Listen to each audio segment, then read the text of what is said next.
Oui. Bien, je vous présente le docteur Noël Roucos, psychologue, psychothérapeute, membre de l'Ordre des psychologues de Québec. Il est aussi membre du World Council of Psychotherapy et il est membre de EMDRIAC. Il est professeur à l'université et le titre de sa conférence Cercle psychorganique, impact de la personnalité sur le développement du cancer. Círculo psicoorgánico, impacto de la personalidad en el desarrollo del cáncer. Merci. Merci.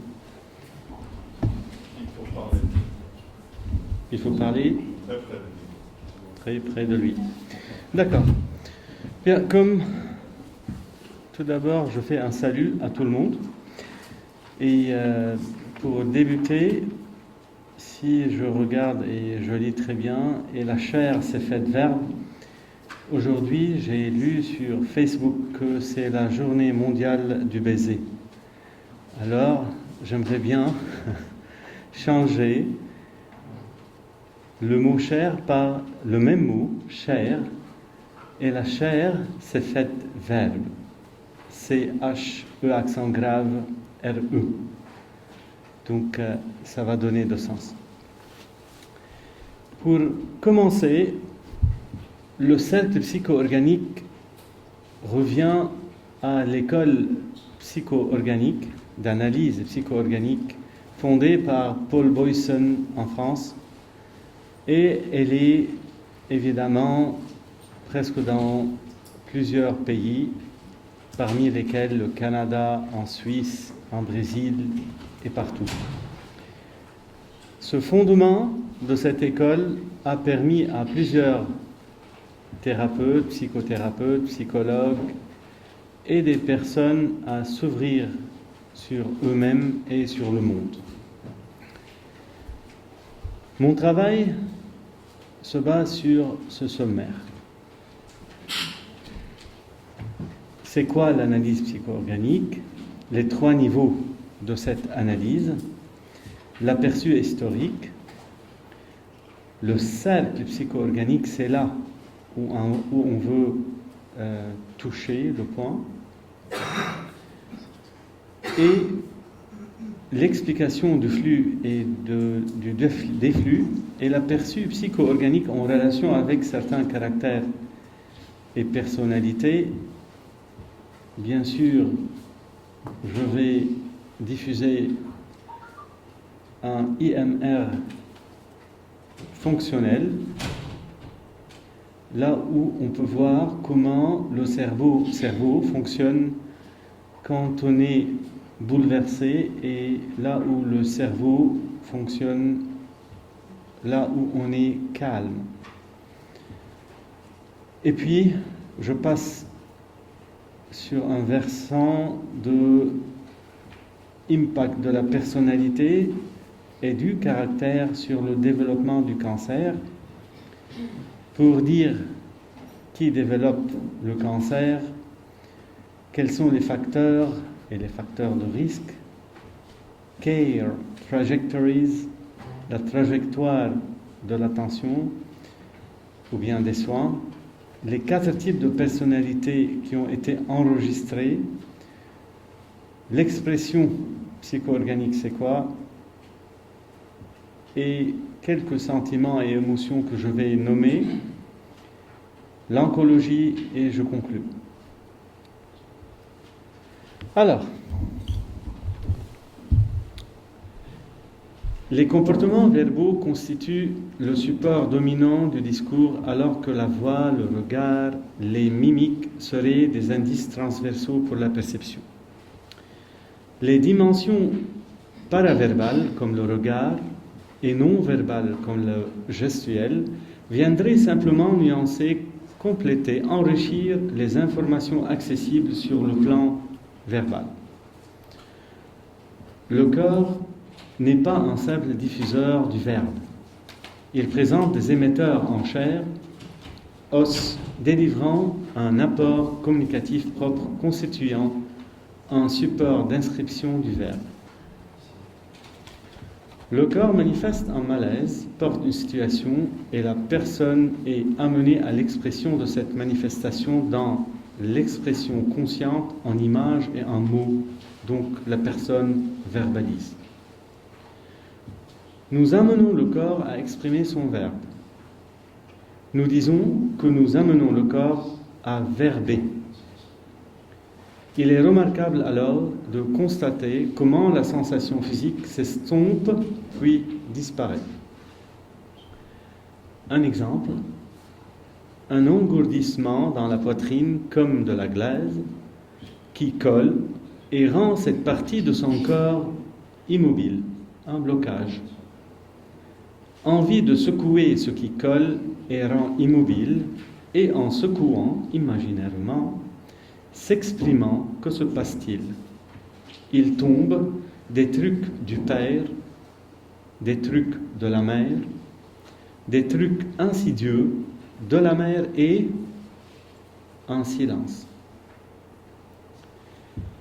À partir de la sensation corporelle chargée que l'on peut stimuler éventuellement, par exemple par la respiration, mais aussi par des mouvements, des mobilisations de la partie du corps concernée, la personne en passant par l'image et une situation peut faire advenir les mots portés par la sensation corporelle qui formule son désir de transformation, c'est le verbe. Voilà.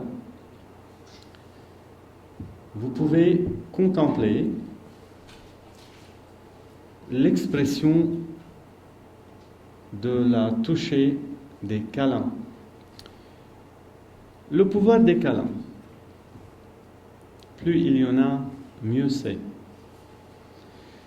Il augmente l'ocytocine, qui nous remplit d'énergie.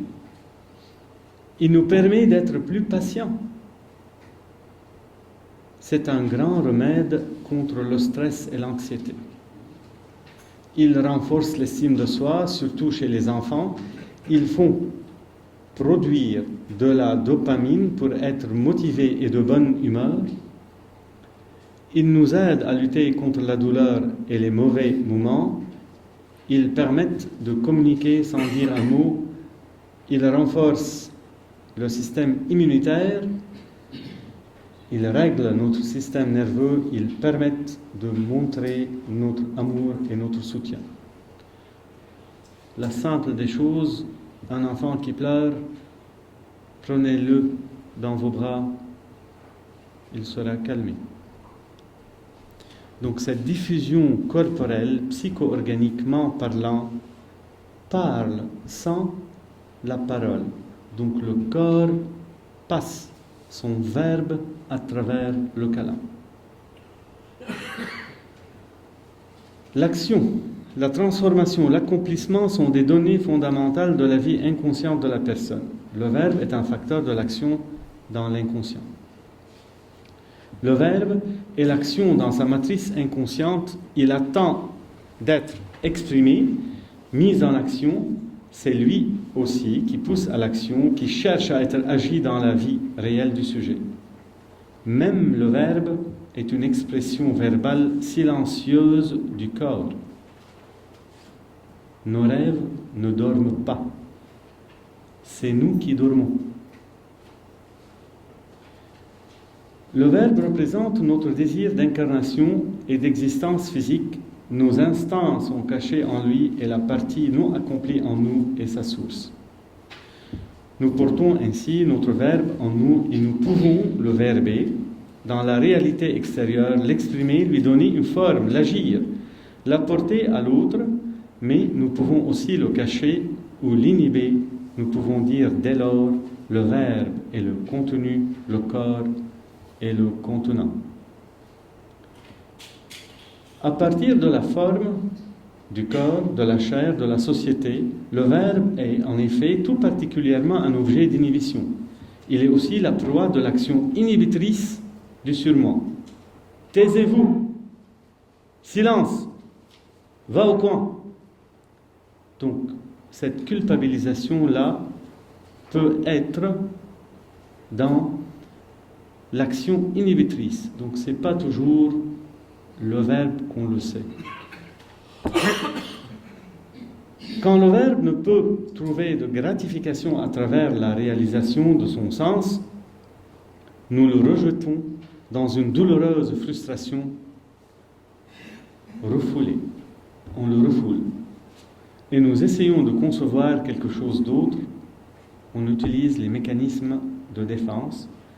En d'autres termes, la somatisation peut être l'expression du refoulé. Et là commence: j'ai mal au ventre, j'ai mal au dos, j'ai mal à la poitrine. Monsieur le docteur, qu'est-ce qui se passe? Ah, après les examens médicaux, vous êtes stressé, monsieur. Vas-y, fais quelque chose du plaisir, change. Et le monsieur ou bien la dame qui est stressée, elle a été stressée, la personne a été stressée pour une fois.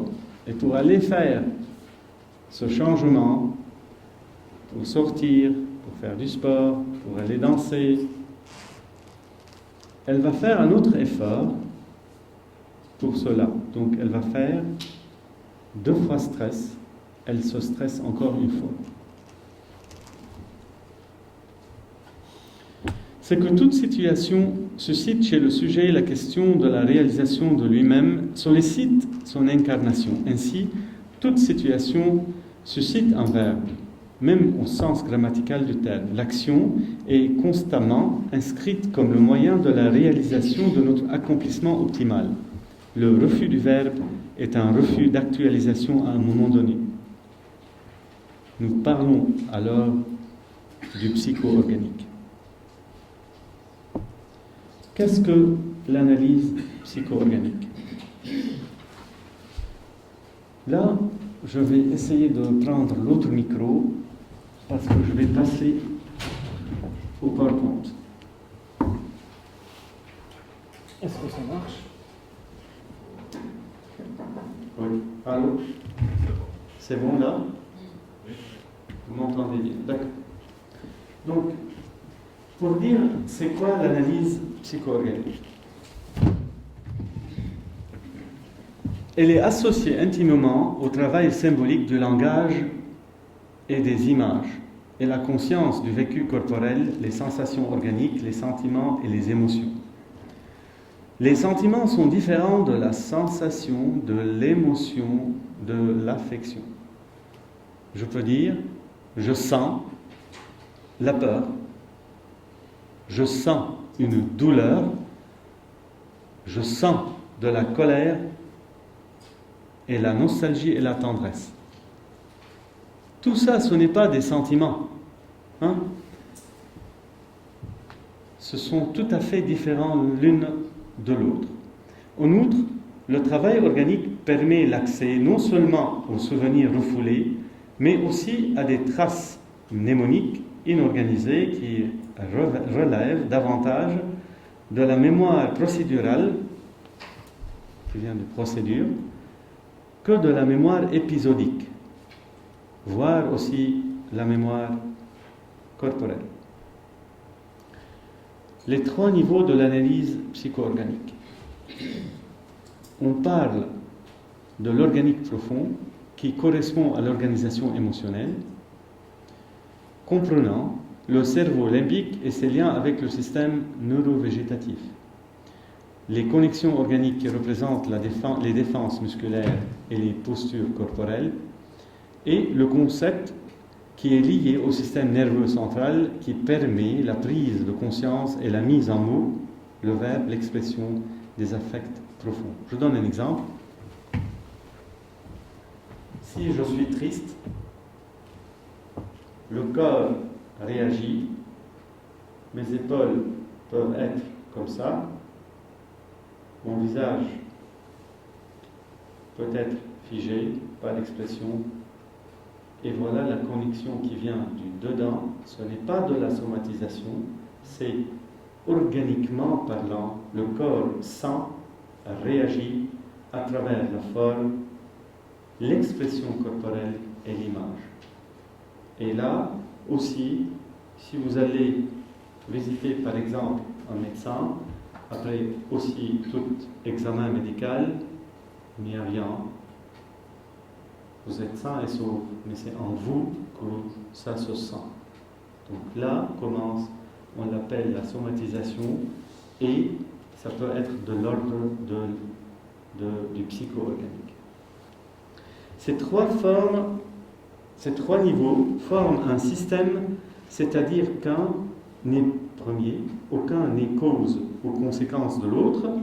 Dès que l'un est activé, les autres sont sollicités. On peut aussi travailler en partant de n'importe lequel d'entre eux. Mais ce choix n'est pas aléatoire et sera guidé par l'organisation psychique de la personne conduisant à une direction de travail singulière pour chaque personne. L'aperçu historique des modèles. Pour aujourd'hui, on va travailler le cercle psycho-organique. Pour l'analyse et l'école, l'analyse psycho-organique, il y a un système qui est créé, le Primary Impulse Training, le PIT, dû à Paul Boyson. C'est une grille permettant un diagnostic dynamique du comportement. Et les trois formes créées par Jacqueline Besson et Yves Drouot décrivent trois modalités relationnelles dont l'ensemble forme un nœud borrowien où chacune des formes est liée aux autres de façon dynamique, binaire, réelle, éternelle. Pourtant, le cercle psycho-organique également créé par Paul Boyson développe de façon détaillée le cycle charge-décharge de Reich, et là, notre étude.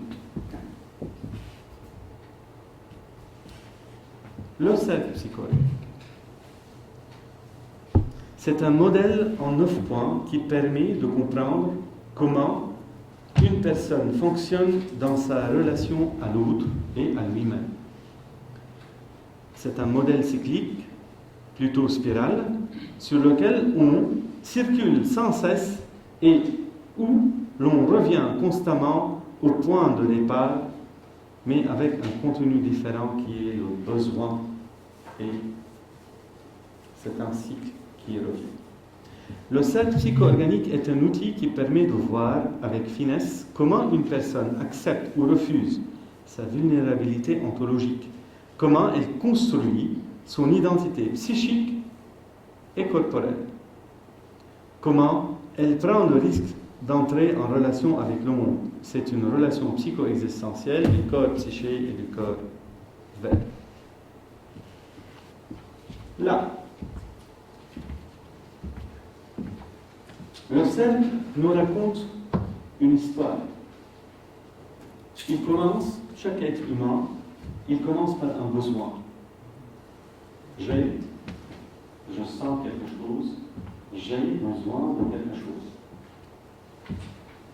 Ce besoin va être accumulé. Je sens, là, je donne un exemple, ça s'accumule, je suis gêné, ça s'accumule, je donne une identité à j'ai faim. Donc, c'est la famine. La force dit je veux satisfaire ce besoin, ou bien je ne veux pas satisfaire ce besoin. Entre les deux, j'entends bien, je veux que je ne veux pas satisfaire ce besoin. Si je veux satisfaire le besoin que je sens, donc j'ai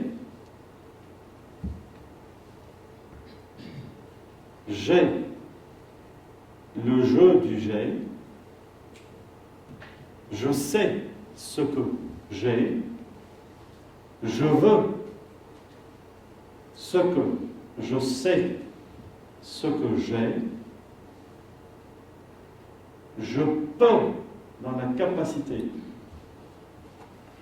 avoir, vouloir ce que j'ai, et là, c'est le versant du flux.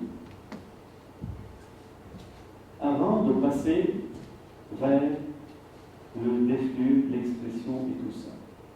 Là, c'est important.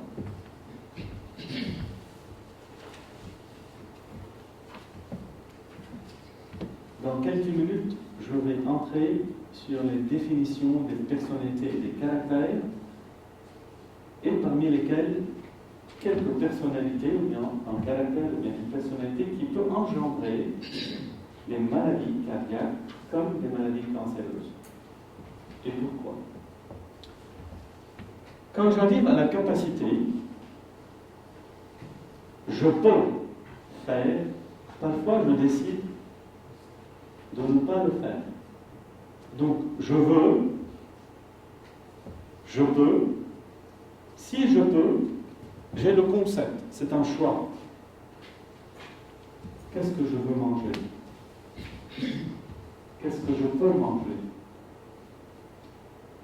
Il y a plusieurs choix, du hamburger, du pizza, des salades.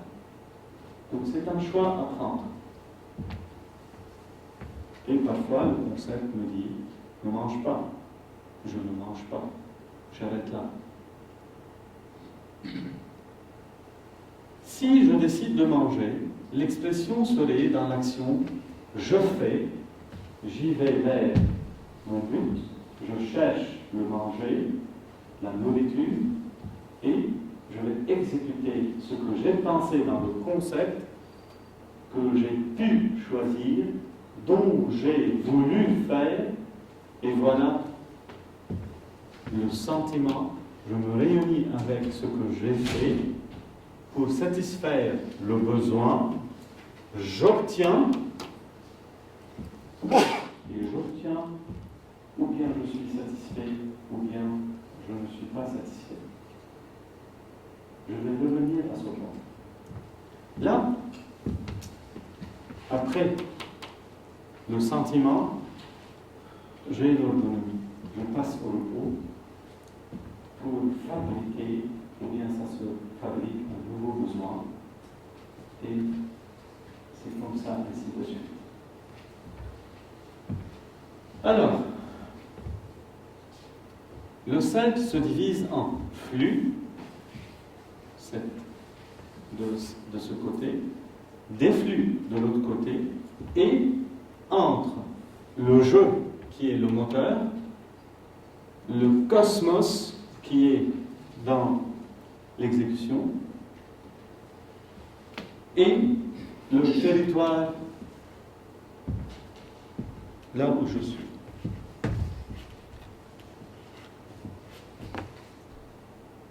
Donc, je passe ça parce que je l'ai expliqué. Qu'est-ce qui se passe ici dans IRMF? Je vois tellement que, avec la couleur qu'on a injectée, que l'état statique, il n'y a pas de mouvement dans la tête au niveau du système nerveux. Il n'y a pas de mouvement, donc c'est statique, végétatif, il n'y a rien. Mais aussi, la dépression donne ça.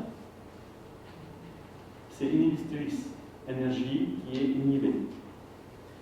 Le deuxième, c'est l'état conscient ou bien l'irritation. Je suis conscient de quelque chose ou bien je suis irrité. Le troisième, c'est l'état anxieux ou bien il y a un trouble.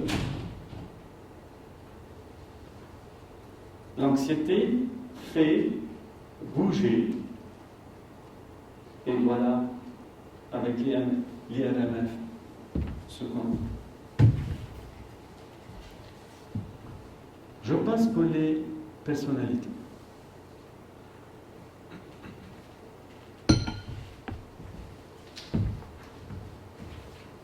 Dès maintenant, vous allez lire avec moi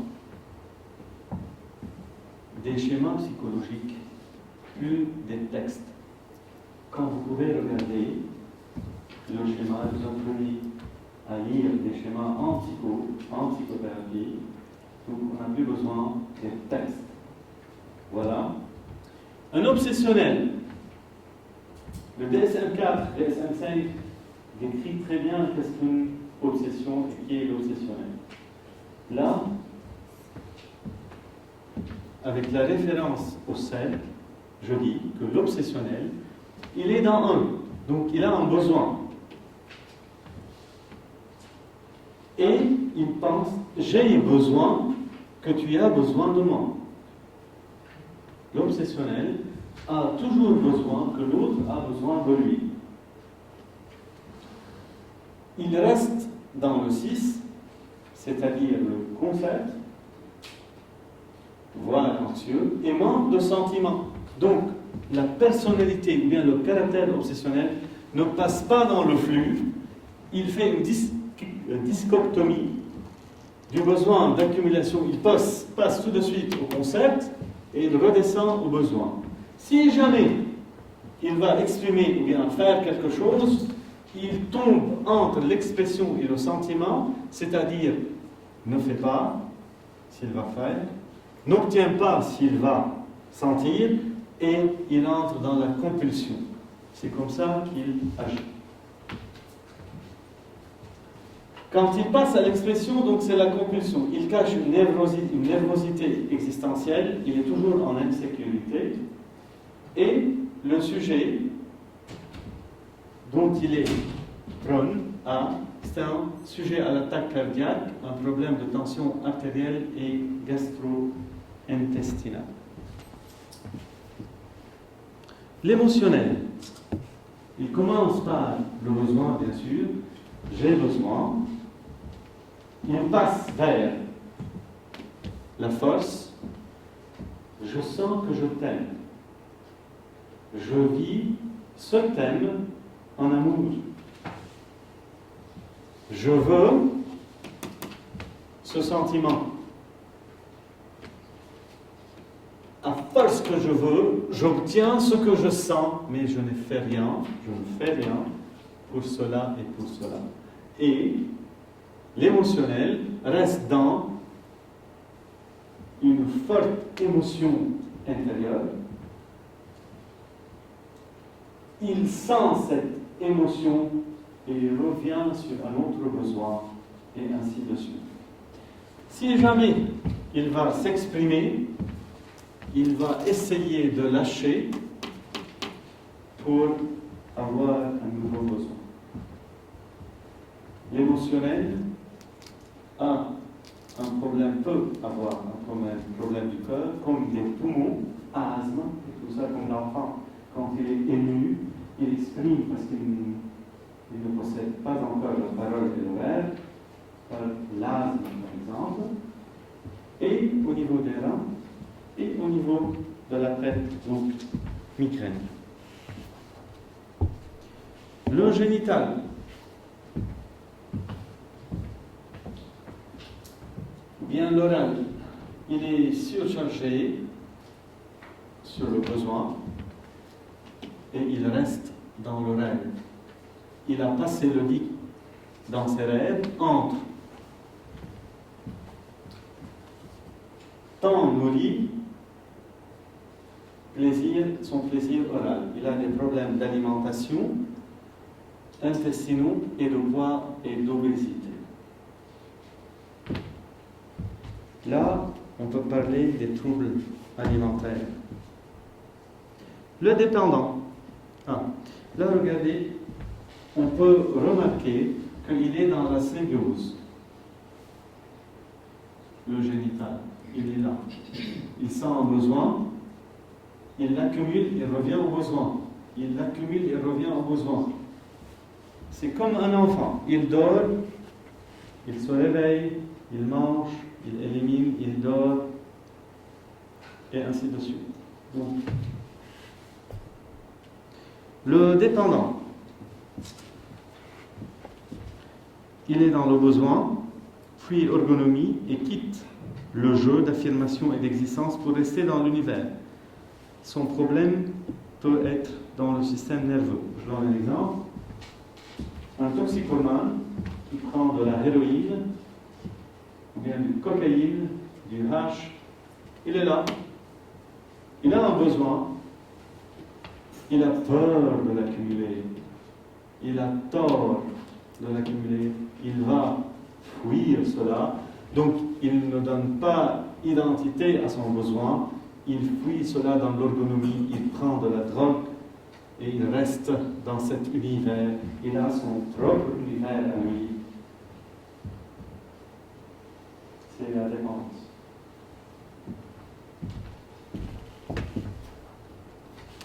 Le dépressif. Est-ce que je vais vite ou bien c'est bon? Ça va. Ça va? Ça va tout le monde? Ouais. Le dépressif, l'autre est tout puissant pour lui. Lui, il est impuissant. Il n'a pas passé le l'idéal. Il est entre le néant, zéro là, entre le néant à la fin de l'ergonomie, il n'a pas eu un repos, et le besoin, il reste dans le besoin, manque de motivation, donc il ne passe pas dans le flux, faible dans le concept, il n'a pas de choix, il reste dans le besoin.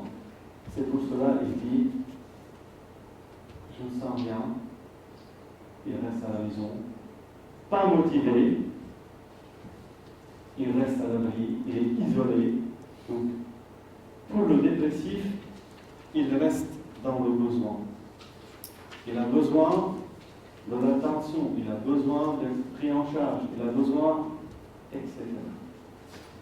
Son problème majeur, c'est gastro-intestinaux, donc c'est la place des émotions, des affections,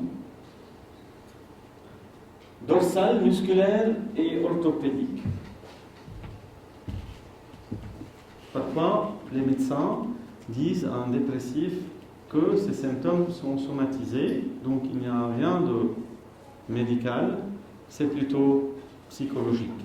Pourquoi les muscles ils sont comme ça? Parce que, etc. L'hystérique.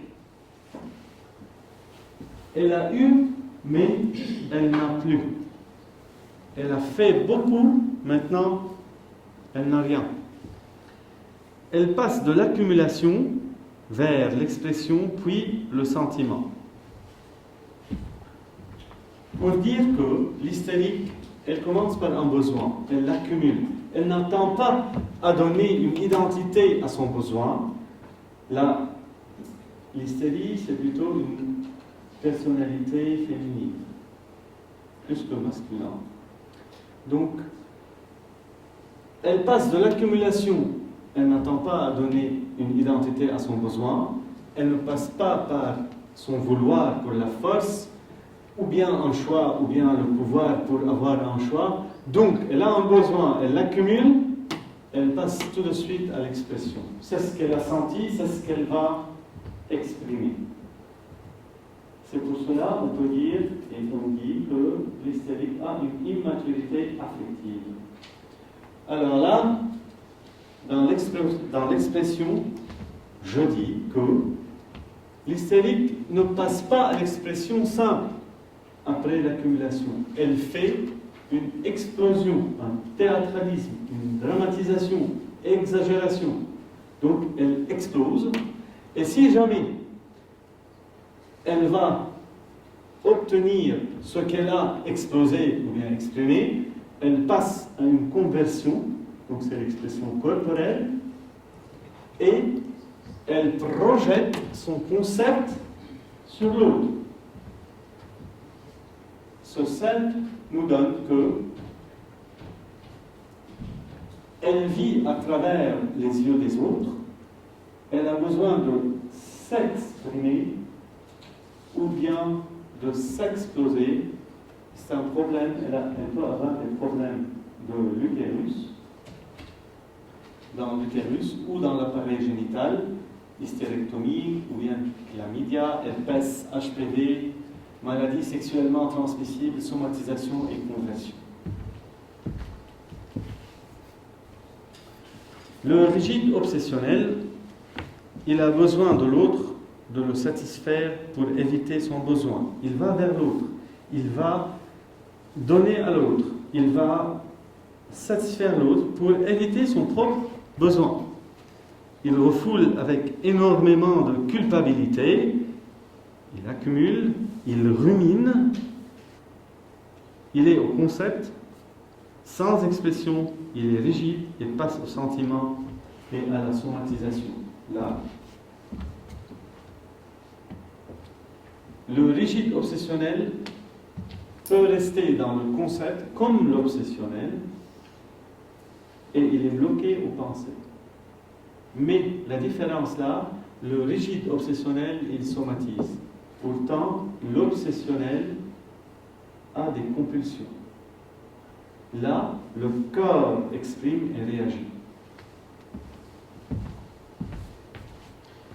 Il risque d'AVC, des problèmes au plexus, des constipations, problèmes de digestion, spasmes musculaires.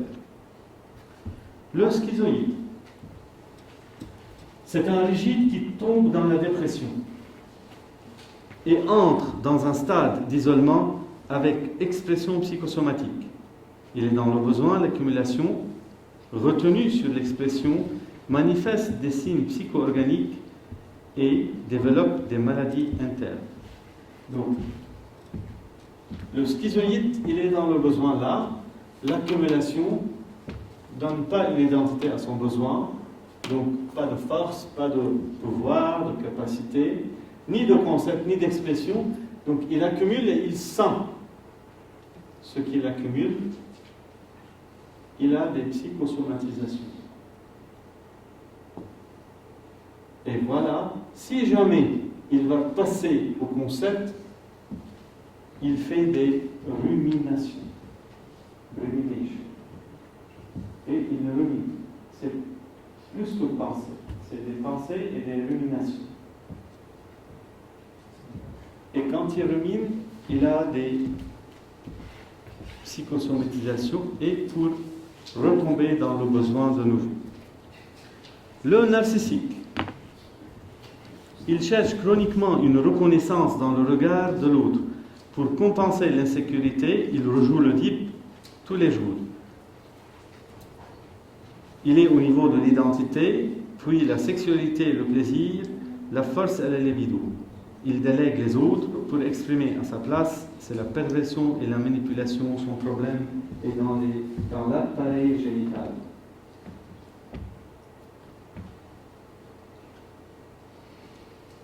Le narcissique, il cherche toujours son propre plaisir. Donc, son identité pour son besoin, c'est son plaisir. Son vouloir, c'est d'avoir plaisir ou bien plaire à son besoin. Et si jamais il va passer au concept et à l'expression, il passe à des idées perverses, donc pas de choix, pas de pensée, pas d'idées, seulement ses idées à lui, pervers, et il manipule. C'est comme ça que ça commence à avoir une expression et il tombe sur le problème des niveaux, ou bien au niveau de l'appareil génital. Il y en a plusieurs aspects, plusieurs personnalités et plusieurs caractères. Ça, c'était un aperçu sur les personnalités. Je peux nommer aussi, par exemple, le pervers, ou bien le pervers manipulateur. Il peut tomber dans une maladie de démence, parce qu'il est pervers. Donc, la démence, l'Alzheimer, il est cible de ça. On peut parler de plusieurs personnalités au niveau de ce cercle. Impact de la personnalité et du caractère sur le développement du cancer. Qui développe le cancer? La moitié des hommes ainsi qu'un tiers des femmes du monde pourront développer un cancer durant leur vie. Environ 80% de tout type de cancer touche les personnes qui ont dépassé les 55 ans. Plus de 1500 personnes meurent du cancer chaque jour. Quels sont les facteurs de risque du cancer? En voilà.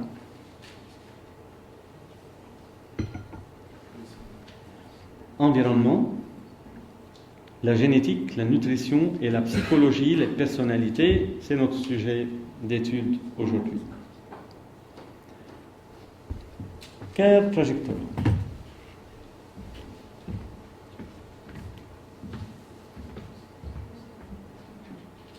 il est diagnostisé, la personne a été diagnostisée du cancer.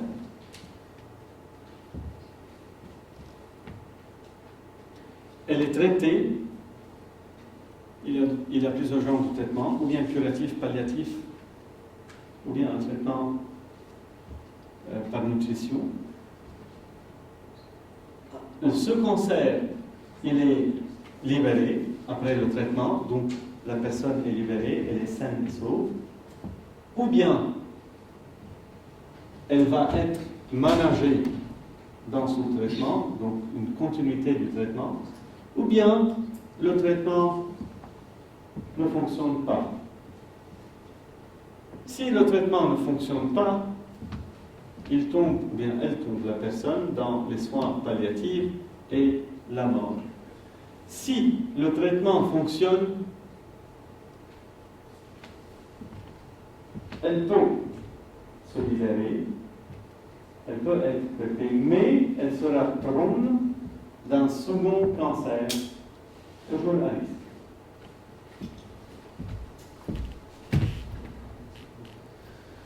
Le cancer est une maladie complexe.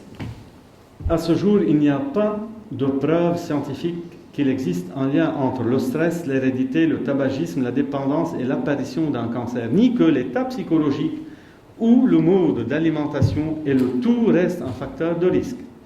Tout ça, c'est un facteur de risque. La plupart des études tendent à montrer la corrélation entre les types de personnalité et les maladies cardiaques. D'autres études ont suggéré que l'attitude mentale constitue un facteur de risque important pour le pronostic du cancer. La psychologie de la cellule cancéreuse comme facteur de risque à la maladie. Une simulation. D'une part, froideur, je parle comme si la cellule est une personne dans la personne. Donc la cellule a un caractère. Froideur, pauvreté affective, évitement des relations sociales, elle est toujours cachée, on l'appelle hypocrite, et des contacts avec le milieu extérieur bien sûr, un isolement, une nonchalance, elle est nonchalance, indifférente des autres cellules et des autres organes, un entêtement, elle est seule, elle fait ce qu'elle veut, ne répond à rien. Le goût pour la rêverie, elle se promène, la spéculation abstraite aux croyances mystiques et présente un système de pensée bizarre, elle est folle quand elle est dans le corps. Avec retrait social, ne salue personne, ne réclame personne qu'elle est là. Évitement d'autrui et l'autisme, parfois elle est autiste. Cette simulation de la personnalité de la cellule correspond à la personnalité schizoïdique. Si vous regardez dans le livre de SM4, SM5, vous allez voir le caractère schizoïde. Donc la cellule cancéreuse, elle est trop proche de ce caractère. D'autre part, accumulation, têtue. D'un coup, elle se théâtralise. Soudainement, attire et devient le centre de l'attention. Voilà, le cancer est là. On dit que cette personne est cancéreuse. Puis explosion, métastase, hyperémotivité et dramatisation, donc hôpital, soins palliatifs et la mort. Cette simulation de la personnalité de la cellule correspond à la personnalité hystérionique. L'hystérie, la femme hystérique, la maladie, la pathologie, selon le livre, est comme ça. Une étude réalisée a testé l'effet des variables psychologiques prédisposées dans des personnalités particulières et le stress comme facteur de risque pour la maladie cancéreuse et la maladie cardiaque. 4 types de personnalités ont été enregistrés.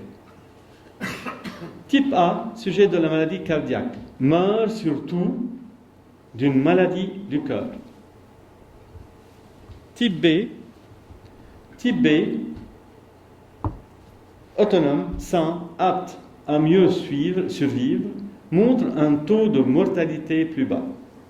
Type C, personnalité est sujette au cancer, meurt principalement du cancer. D est un type rationnel, non émotif, qui montre des caractéristiques communes entre C et A. Un type supplémentaire de la personnalité a été défini. T5, ou bien type 5, où la personnalité montre une tendance psychopathique sujette à la drogue, addiction, toxicomanie et au sida. Le type A, qui est sujette à la maladie cardiaque.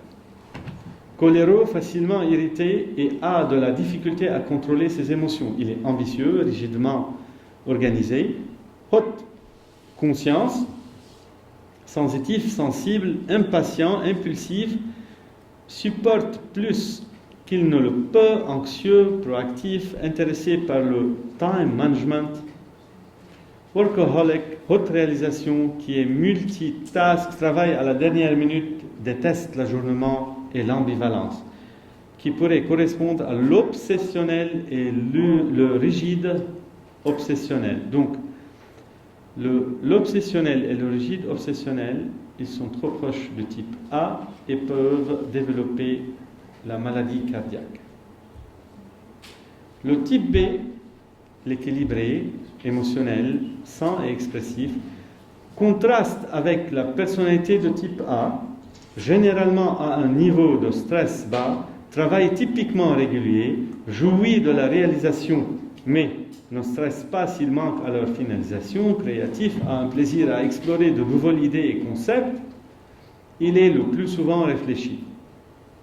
Voltaire, tout est bien dans le meilleur des mondes possibles.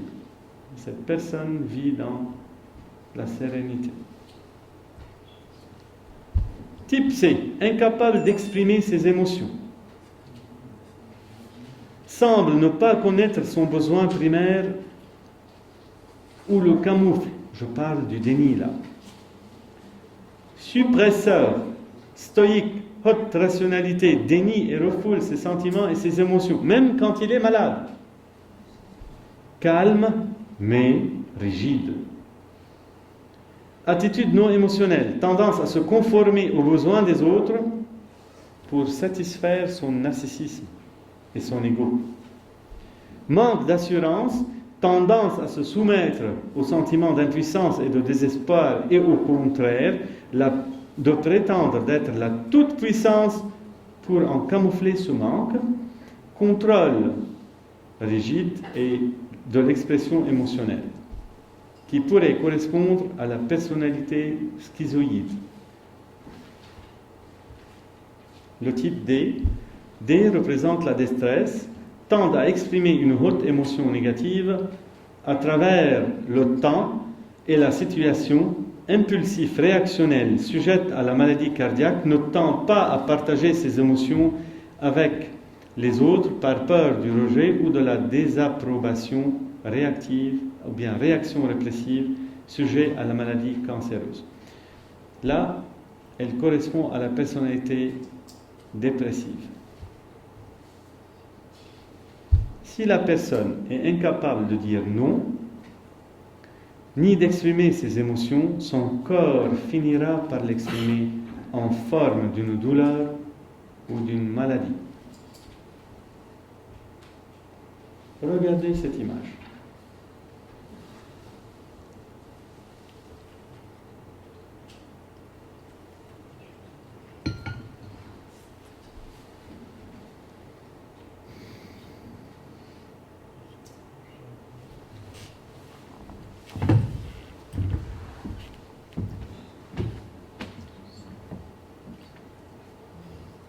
Vous pouvez voir the anger, la colère. L'énergie s'accumule au niveau de la poitrine. Et chaque fois que vous êtes en colère, vous avez là un engourdissement ici, ou bien un blocage ici. Si on va vers la psychologie animale, quand un animal va rebondir, il fait cette position, il enlève et relève la tête pour rebondir. Donc c'est avec ça qu'il va attaquer, c'est sa colère. Donc au niveau de la poitrine, on a de l'énergie. Si la personne se bloque à ce niveau, il va être touché par une maladie au niveau de la poitrine. C'est pour cela qu'on y va vers la spiritualité pour sublimer, la psychothérapie pour arrêter, ou bien vers la médecine aussi. La peur, c'est là où l'énergie se pose. Mais si vous pouvez voir entre la fierté, je suis fier, et je suis en colère, vous pouvez remarquer une différence d'une chose. Si vous regardez bien là, la colère et the pride, je suis fier, ce sont les mêmes énergies, ou bien c'est la même énergie qui est là, avec une seule différence, c'est l'agressivité qui est dans les membres. Je vais donner de l'agressivité. Là, il n'y en a pas. C'est comme l'image que j'ai vue de la ILMF.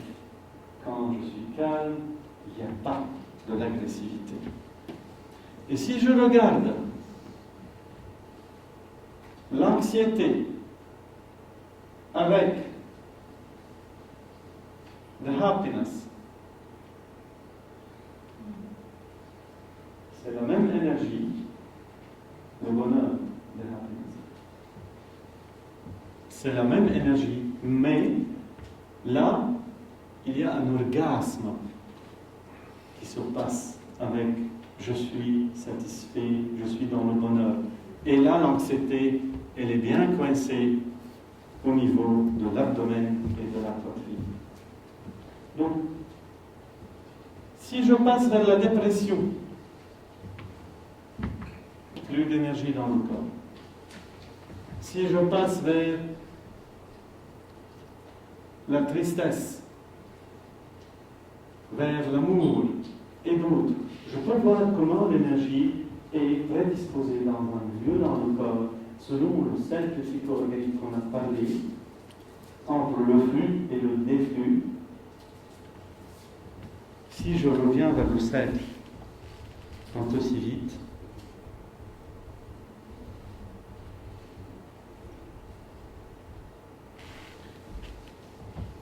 le côté du flux, c'est le ventre, le sexe, le sacrum, le dos, la tête, etc. Et le côté du déflux, c'est le visage, les bras, c'est l'expression, la poitrine, le cœur, etc. Donc, à chaque partie, son expression.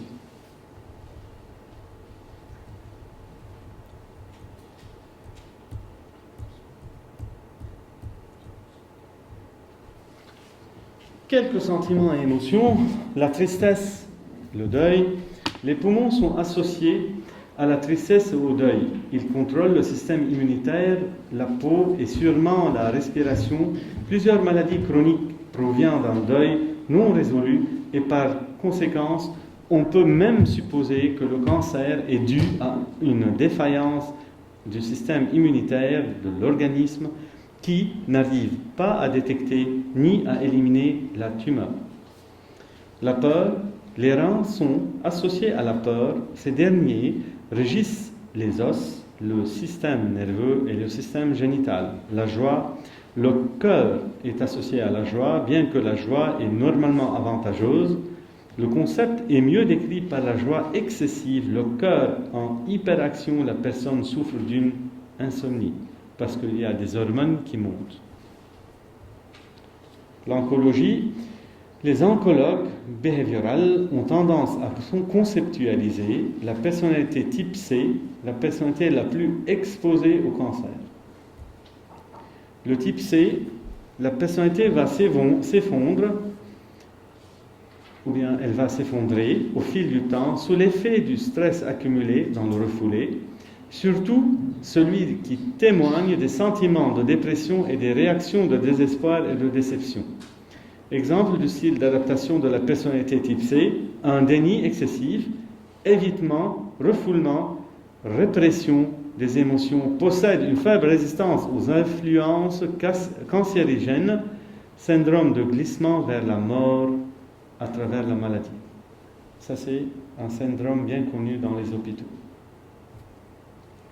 À ne pas ignorer l'association entre le cerveau, la raison et les symptômes physiques. L'émotion pourrait être un signal d'alerte. Conclusion. Le cancer est une maladie à facteurs multiples. Pour cette raison, le traitement doit prendre en considération les facteurs psycho-organiques et non seulement les facteurs physiques. Des recherches prouvent que l'approche holistique du cancer, tel que le support psychosocial, est beaucoup plus efficace qu'une simple approche médicale et physique, surtout dans la prévention d'une maladie ou bien de la maladie. Pourrait-on prévenir la maladie organique tout en détectant le caractère, la personnalité et maintenir le résultat? C'est un sujet innovateur. Il serait intéressant de le compléter ultérieurement par des études plus poussées. La chair s'est faite verte. Merci.